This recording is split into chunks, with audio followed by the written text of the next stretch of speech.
Hey everybody, what's happening? Dustin checking in, Hike Brothers Outdoors. I know it's been forever since we posted a video. It's been pretty crazy year. Had a real tough duck season. Not a whole lot worthy footage to even show you guys. So we kind of skipped that section. I don't want to talk about it. Please don't bring it up again.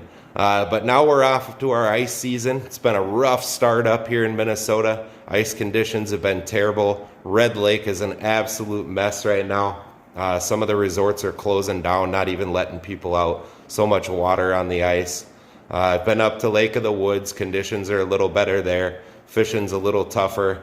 A lot of small fish, a lot of sauger, not a ton of walleye getting caught, but I have seen people catching some real nice ones. They're just sporadic, no kind of consistency to the walleye bite, at least as far as I've seen. Mille Lacs is in a lot better shape. Was out there over the weekend, so I thought I'd hop on, throw out a quick little fishing report, talk about the ice conditions. I went out on the northwest end of the lake with a few buddies, brought our wheelhouses, snowmobiles, hopped around, had a little bit of fun. Didn't fish too hard, the weather was pretty rough, but I did have my cousin's husband Peter up from Nebraska for the weekend. He stayed in my house, and then my buddies Brad and Mitch. Shout out to Brad for the new Team Ion hat. Pretty sharp, thanks buddy, I appreciate it. Anyway, we had a great time.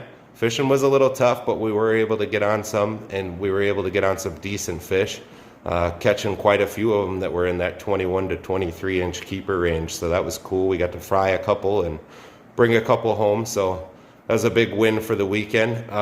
We started off in 15 feet of water fishing rocks,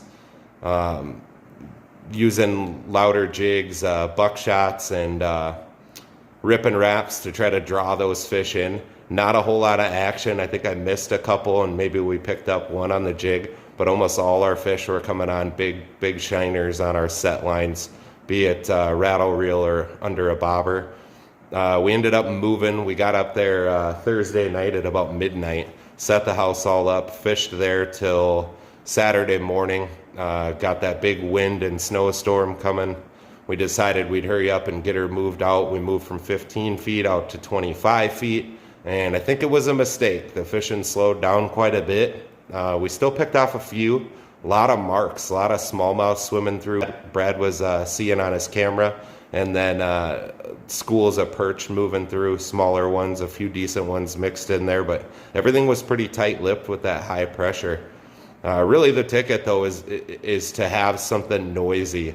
They're not necessarily going to hit it, but it's going to draw those fish in. I mean, there were many times during the middle of the day when we'd be kind of lounging around, not getting too serious. Somebody'd turn on the flasher and start bouncing a buckshot around or a rip and wrap, and it wouldn't be, a minute or two and you'd start marking fish. Not always going to catch them, but you're going to see twice the fish, in my opinion, if you got some kind of noisy rattle bait down there. As far as the conditions on the lake go, there's a little bit of snow out there. It's not as bad as what they forecasted last weekend. You're still able to get around off the plowed roads a little bit, but just have a shovel with you and a tow strap. If you got a buddy with you, that's great. It makes it a lot easier. We got hung up a couple times, but never got too stuck. Take that with a grain of salt. What you think is too stuck and what I think is too stuck might be two different things. But we had 4 guys in 4 trucks and 3 snowmobiles, so we were well equipped for whatever Mother Nature sent our way.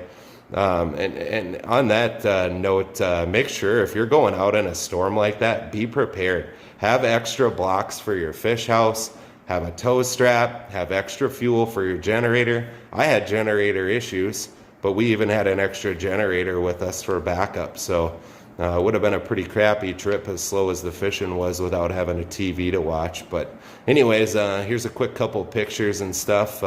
Thank you guys for watching. We've been picking up a bunch of subscribers, even though we haven't been putting out a ton of footage, so we appreciate you guys watching. Stay tuned for more videos. Gonna head up to Mille Lacs this weekend with the wife and kids, and I'll hopefully have some more video footage for you. Tight lines. Shall we begin?